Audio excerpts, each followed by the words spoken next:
Maria Delgado sat nervously at her desk, arranging her pens and notebooks for the fifth time that morning.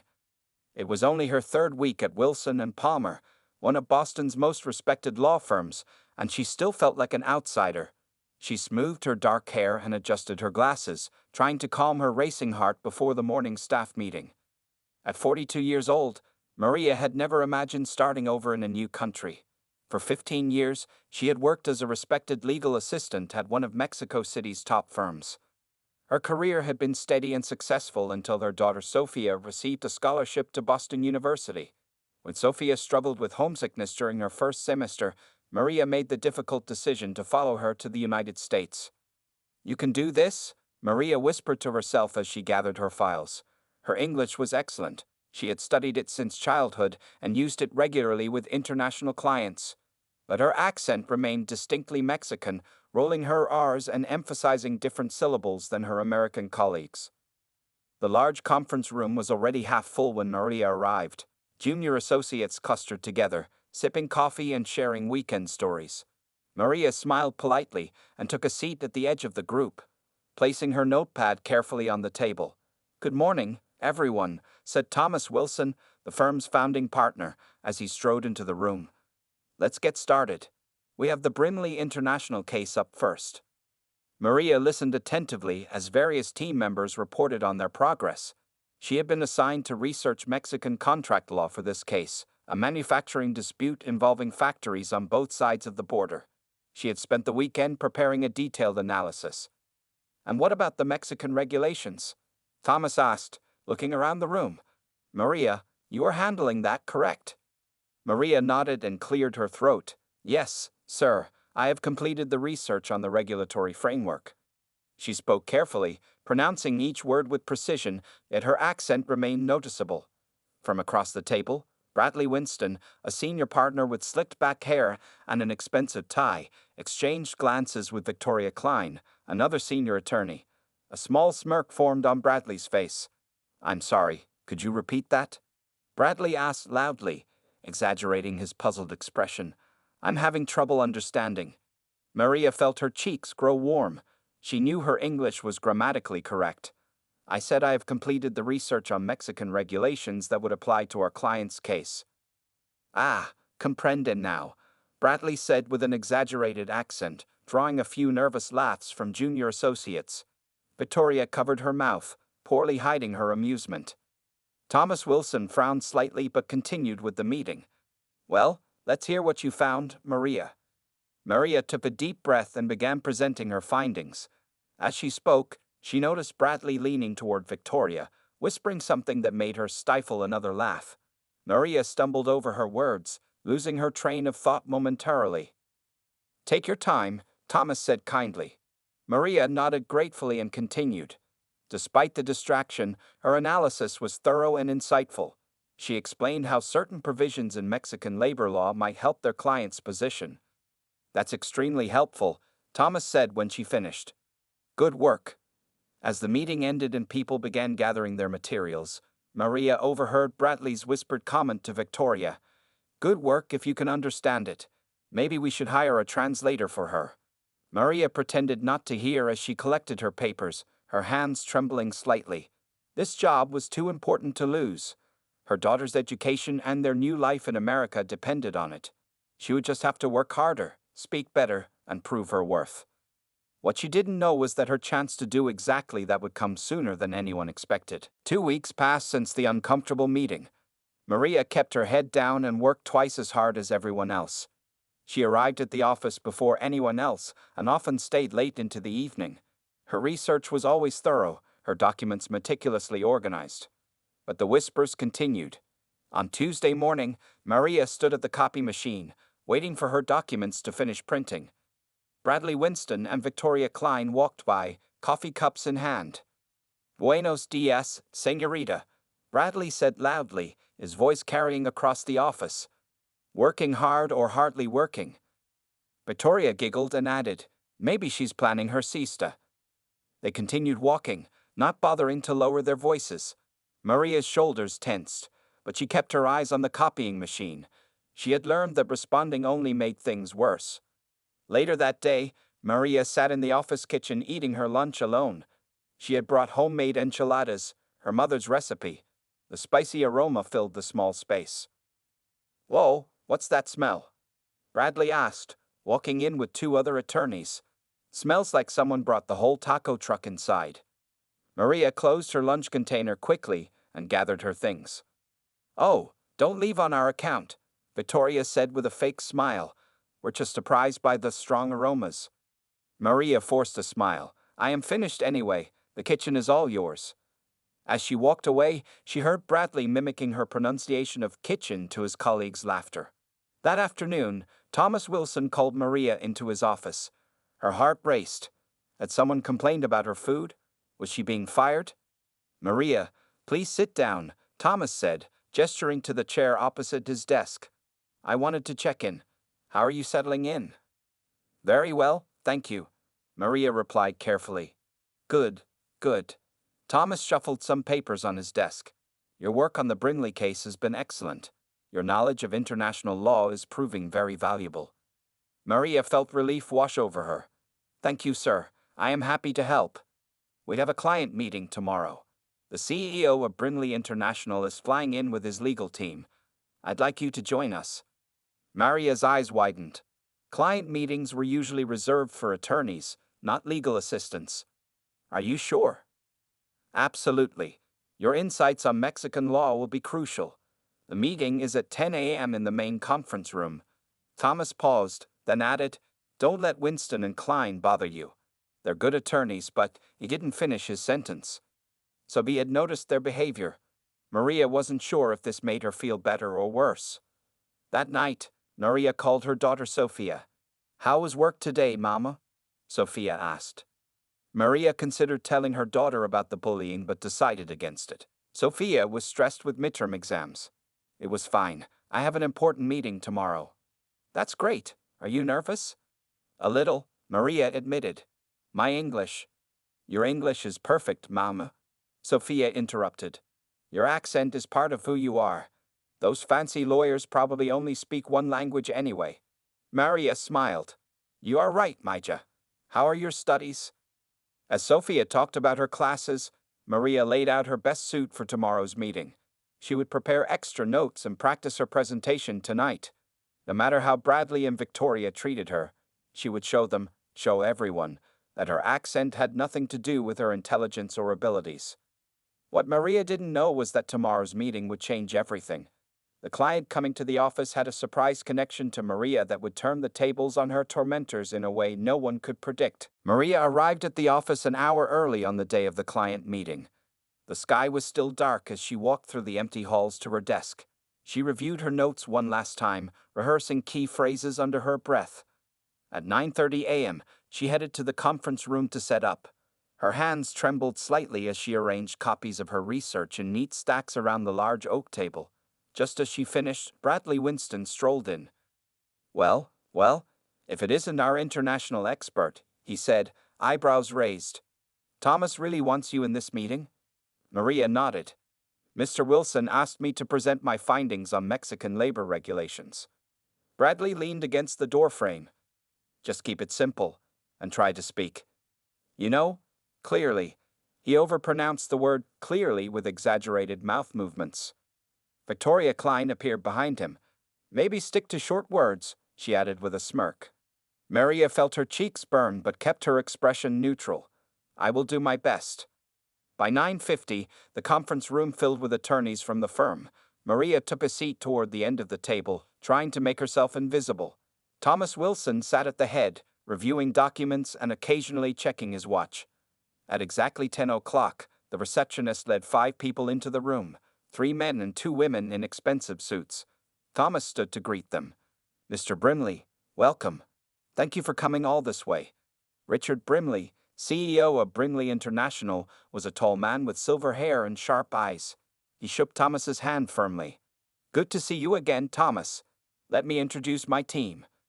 As introductions went around the table, Maria noticed one of the visitors watching her. He was a distinguished-looking man in his 50s with dark hair streaked with gray. When Brimley introduced him as Rafael Montoya, our chief legal officer, Maria understood his interest. His surname was clearly Hispanic. Thomas began the meeting with an overview of the case. Then different attorneys presented their findings. When it was Bradley's turn to discuss international implications, he stumbled through basic facts about Mexican business law. And the contract jurisdiction would fall under. Well, it's complicated because of the location of the manufacturing plants. Thomas interrupted. Maria has done extensive research on this aspect. Maria, would you please share your findings? All eyes turned to her. Maria took a deep breath and began. The contract in question falls under both U.S. and Mexican jurisdiction, but there are 3 specific provisions in Mexican labor law that work in Brimley International's favor. She explained each provision clearly, citing specific cases and precedents. As she spoke, she noticed Bradley and Victoria exchange glances. Victoria rolled her eyes. Bradley leaned over and whispered something that made Victoria stifle a laugh. Maria faltered for a moment, losing her train of thought. She glanced down at her notes, trying to find her place. I'm sorry, could you repeat that last part? Rafael Montoya asked kindly, about the 2018 labor reform. Maria nodded gratefully and continued. Just as she was explaining a critical point about worker classifications, Bradley interrupted. What Maria is trying to say, he began, speaking loudly and slowly as if translating difficult material. I understand perfectly what Ms. Delgado is saying, Rafael cut in sharply.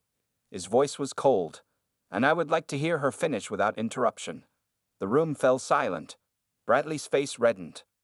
Please continue, Ms. Delgado, Rafael said.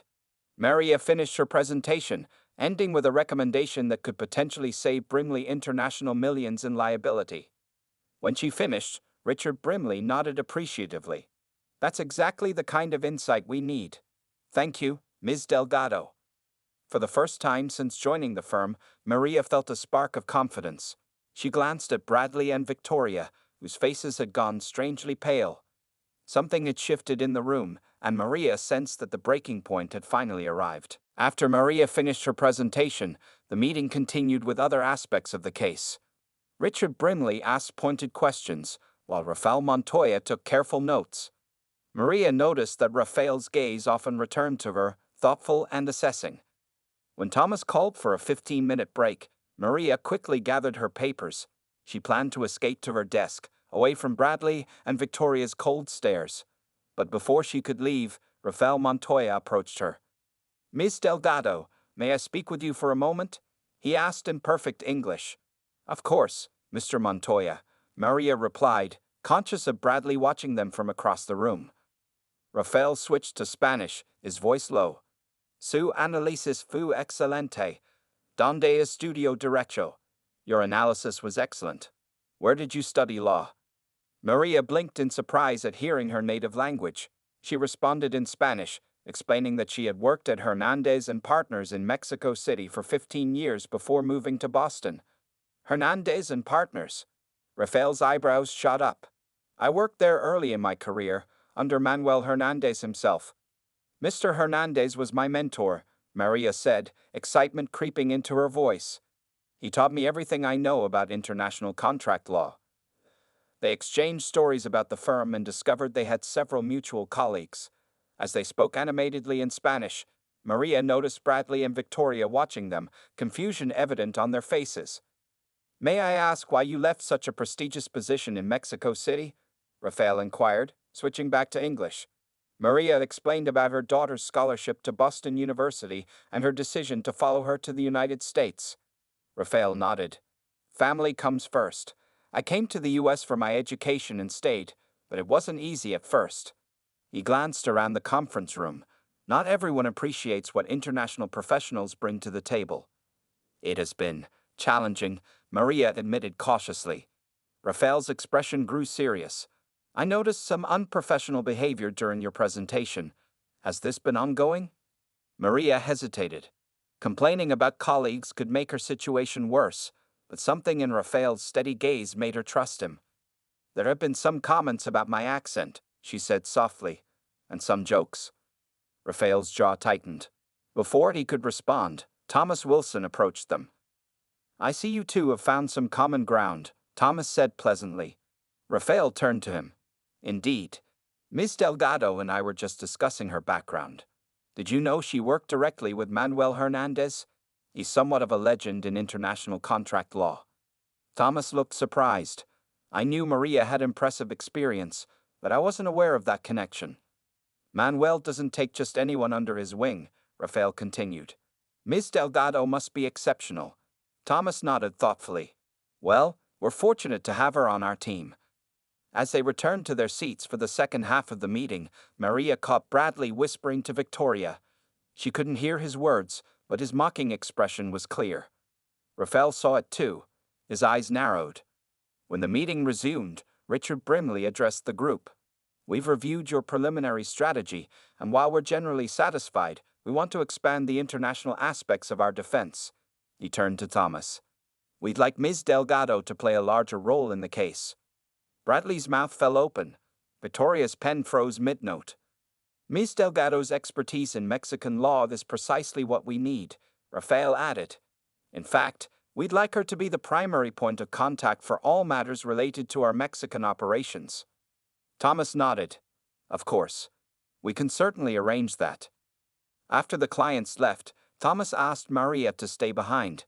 Bradley and Victoria lingered by the door, clearly wanting to hear what would be said. It seems you've impressed our biggest client, Thomas said. Mr. Montoya specifically mentioned your invaluable international perspective. He smiled. I think we need to reconsider your role here. How would you feel about taking the lead on the international aspects of this case? As Maria thanked him, she caught sight of Bradley and Victoria's stunned faces. For the first time since joining the firm, Maria allowed herself a small, satisfied smile. The revelation of her true value was just beginning. The following Monday, Maria's desk had been moved. No longer tucked away in a corner of the legal assistance area, she now occupied a small but private office with a window. A nameplate on the door read, Maria Delgado, International Legal Specialist. Maria touched the nameplate with wonder as she unlocked her new office for the first time. Inside, a gift basket waited on her desk with a note. Looking forward to working more closely with you, Rafael Montoya, Brimley International. She had barely settled in when Thomas Wilson appeared at her door. Good morning, Maria. I trust you like your new office?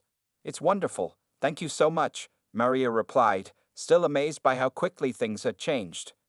We have another meeting with Brimley's team this afternoon. They're bringing their Mexican operations director. I'd like you to lead the discussion on cross-border regulations. Thomas handed her a folder. Here's what we need to cover. The meeting is at 2. After Thomas left, Maria opened the folder with shaking hands. This was a huge responsibility. She called her daughter immediately. Sophia, I'm leading a client meeting today with the executives. That's amazing, Mama. I told you they would see how smart you are. At 1:45, Maria walked into the conference room, careful not to show her nervousness. She arranged her materials neatly and reviewed her notes one last time. Other attorneys began filing in, including Bradley and Victoria, who took seats far from Maria. Neither looked at her. The Brimley team arrived precisely at 2, this time with 6 people including Rafael Montoya and a new face. Eduardo Vasquez, Director of Mexican Operations. Ms. Delgado, Rafael greeted her warmly in English before switching to Spanish. I've told Eduardo about your excellent analysis. He's eager to hear your thoughts. Eduardo, a serious man with salt and pepper hair, shook Maria's hand firmly. Rafael speaks very highly of you, he said in Spanish. Thomas opened the meeting and quickly turned it over to Maria. As you know, Ms. Delgado will be heading our international team for your case. Maria, please take it from here. Maria stood, feeling every eye in the room on her. For a moment, she remembered all the times Bradley and Victoria had mocked her accent, the snide comments, the rolled eyes. But then she looked at Rafael and Eduardo, 2 successful Mexican professionals who had navigated the same challenges she faced. She began confidently, presenting her analysis of how the case intersected with Mexican labor regulations. When she mentioned specific factories in Monterrey, Eduardo nodded appreciatively. You understand our operations well, he commented. From the corner of her eye, Maria saw Bradley shift uncomfortably in his seat. He raised his hand slightly. Excuse me, he interrupted, but I think we should also consider the American regulatory perspective here. Before Maria could respond, Rafael spoke up. That's actually covered in Ms. Delgado's next section, if you'd allow her to continue. Bradley's face reddened. Of course, I just thought. We appreciate all input, Richard Brimley cut in, but let's hear Ms. Delgado's complete presentation first. Maria continued, explaining how she found a precedent in a 2019 case that could strongly support Brimley's position. As she spoke, she noticed Victoria whispering something to Bradley. Rafael noticed too, his expression hardening. When Maria finished, Eduardo asked several detailed questions about Mexican employment classifications. Maria answered each one confidently, occasionally using Spanish technical terms that Eduardo immediately understood. This is exactly the expertise we need, Eduardo said to Thomas. Ms. Delgado understands both legal systems in a way few attorneys do. After the meeting, Richard Brimley pulled Thomas aside, speaking quietly but just loud enough for Maria to overhear. Your international specialist is impressive. We want her involved in all aspects of our case moving forward. He glanced at Bradley and Victoria, who were quickly gathering their things. Some of your other attorneys, however, seem less collaborative. As the clients left, Maria caught Bradley staring at her, his expression a mixture of disbelief and growing realization. The power dynamics had shifted, and everyone in the room knew it. Maria smiled politely and turned to gather her materials. This was only the beginning. 2 days after the successful client meeting, Maria arrived at work to find an envelope on her desk. Inside was an invitation to join Thomas Wilson and the Brimley executives for dinner that evening at La Cantina, an upscale Mexican restaurant downtown. A handwritten note from Thomas added, "Your insights have been invaluable.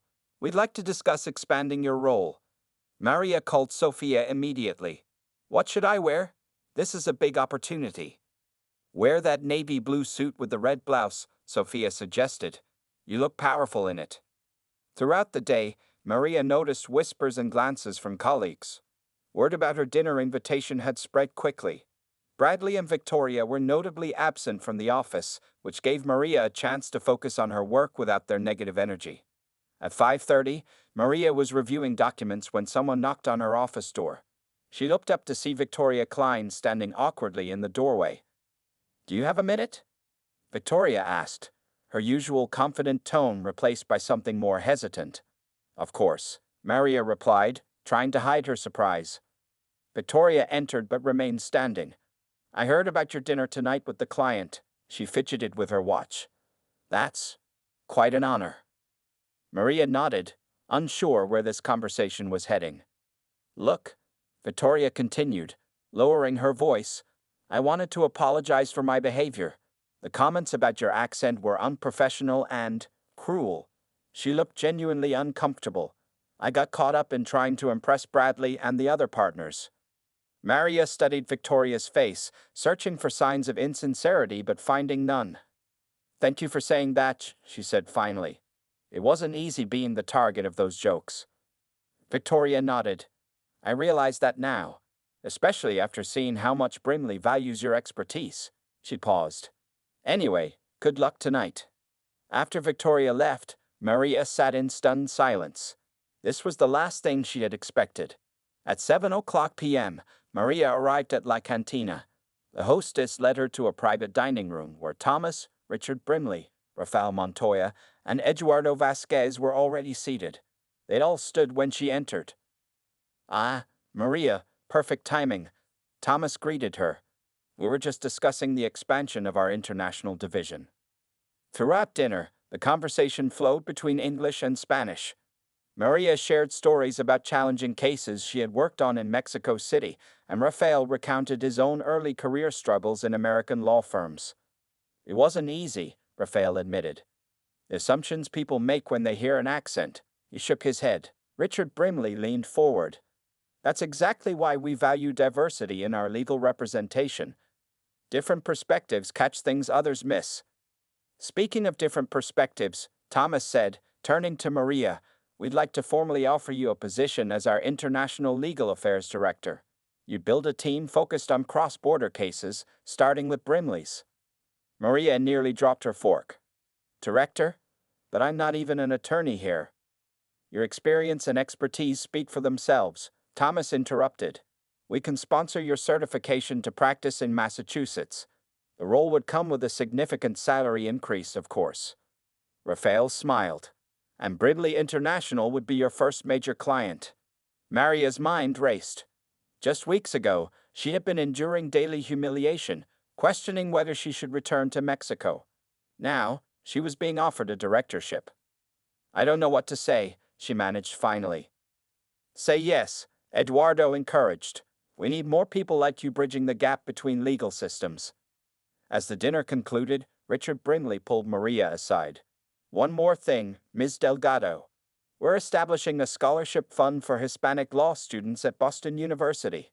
We'd like you to serve on the selection committee, with your daughter as our first recipient. Tears filled Maria's eyes. Mr. Brimley, that's incredibly generous. It's smart business, you replied simply. Talent deserves support. Driving home that night, Maria could hardly believe how much had changed. The turning point had arrived, transforming the cruel jokes about her accent into the very thing that opened doors to unprecedented opportunities. And she had a feeling that Bradley Winston was about to learn just how drastically the tables had turned. Monday morning arrived with a buzz of excitement at Wilson and Palmer. Over the weekend, Thomas Wilson had sent a firm-wide email announcing Maria's promotion to Director of International Legal Affairs. The message highlighted her 15 years of experience in Mexico and her unique expertise in cross-border regulations.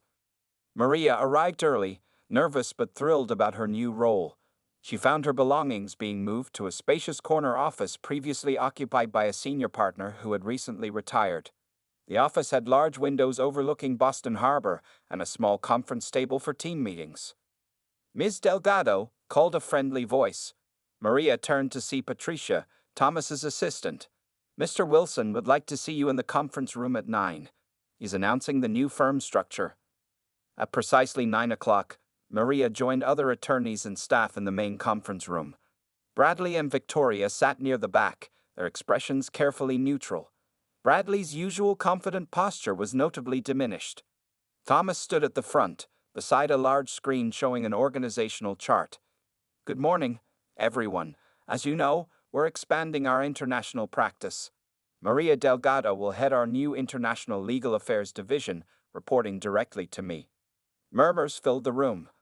On the chart, Maria's position was on the same level as other division directors, including Bradley Winston.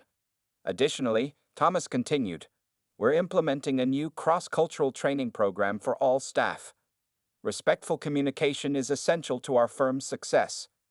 Maria felt dozens of eyes turn toward her, then shift to Bradley and Victoria. The unspoken message was clear to everyone in the room. After the meeting, Maria returned to her new office to find Rafael Montoya. 6 months flew by in a whirlwind of activity. Under Maria's leadership, the International Legal Affairs Division became the fastest-growing department at Wilson and Palmer. They had secured 4 major clients beyond Brimley International, all with significant business interests in Latin America. On a bright spring morning, Maria stood at the podium in the firm's largest conference room. Behind her, a screen displayed Cross-Cultural Communication Workshop in bold letters. 40 attorneys and staff members filled the seats, including Thomas Wilson and all the senior partners. Today marks our 3rd monthly workshop, Maria began, her voice strong and confident. I'm pleased to see so many familiar faces returning. In the front row, Victoria Klein nodded encouragingly. Over the past months, she had become Maria's most dedicated team member, often staying late to learn about Mexican legal procedures.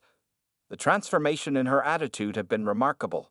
Bradley Winston sat beside her, his notepad open. While his change had been slower, even he had gradually become a valuable contributor to Maria's team. His expertise in American corporate law complemented her international knowledge. Our topic today is accent bias in professional settings, Maria continued. Research shows that people with accents are often perceived as less intelligent or less competent, despite evidence to the contrary. As Maria led the workshop, she caught Thomas smiling proudly from the back of the room. The cultural training program had been his idea, a way to transform what had happened to Maria into positive change throughout the firm. When the workshop ended, Maria checked her watch. She had just enough time to change before the evening's special event. That night, Boston University's law school auditorium was packed with students, faculty, and legal professionals. On stage, Richard Brimley stood at the microphone. It is my great pleasure to announce the first recipients of the Brimley International Diversity in Law Scholarship, he said. This program will provide full tuition and mentorship to Hispanic students pursuing careers in international law. Sofia Delgado, dressed in a smart blue suit that matched her mother's, was the first of 5 students called to the stage. As Sofia accepted her certificate, she smiled tearfully at Maria in the front row. After the ceremony, a reception was held in the university's Grand Hall. Maria stood with Sofia, surrounded by well-wishers, when Rafael Montoya approached with an elderly gentleman. "Maria, I'd like you to meet my former mentor, Manuel Hernandez," Rafael said. Maria gasped. Manuel Hernandez was a legend in international law, the founder of the prestigious firm where she had worked in Mexico City. "Señor Hernandez, what a surprise." The distinguished man smiled warmly. "When Rafael told me about your success here, I had to come see for myself. You have made us all proud." "We're doing more than winning cases," Maria told him. "We're changing how international professionals are valued." Across the room, Maria spotted Bradley and Victoria chatting with Sofia's classmates. They had both come voluntarily to support the scholarship program. Later that evening, as the event wound down, Thomas Wilson pulled Maria aside. "I have news," he said quietly. "The partners voted yesterday. We're changing the firm's name." Maria looked confused. "Changing it?" Thomas nodded. "Starting next month, we'll be Wilson, Palmer, and Delgado." Maria's hand flew to her mouth. "Thomas, I don't know what to say." "Say you'll accept. It's not just symbolic, Maria. You've transformed this firm. Your name deserves to be on the door." As Maria drove home with Sofia that night, the Boston skyline glittered against the dark sky. 6 months ago, she had been mocked for how she spoke. Now, her name would be permanently displayed on one of the city's most respected law firms. "I'm so proud of you, Mama," Sofia said softly. Maria smiled, thinking of the journey that had brought her here. The cruel jokes about her accent had been painful, but they had led to something beautiful. A transformation not just in her own life, but in the lives of others who would follow her path. Sometimes, she realized, those who try to shame you end up giving you your greatest opportunity to shine.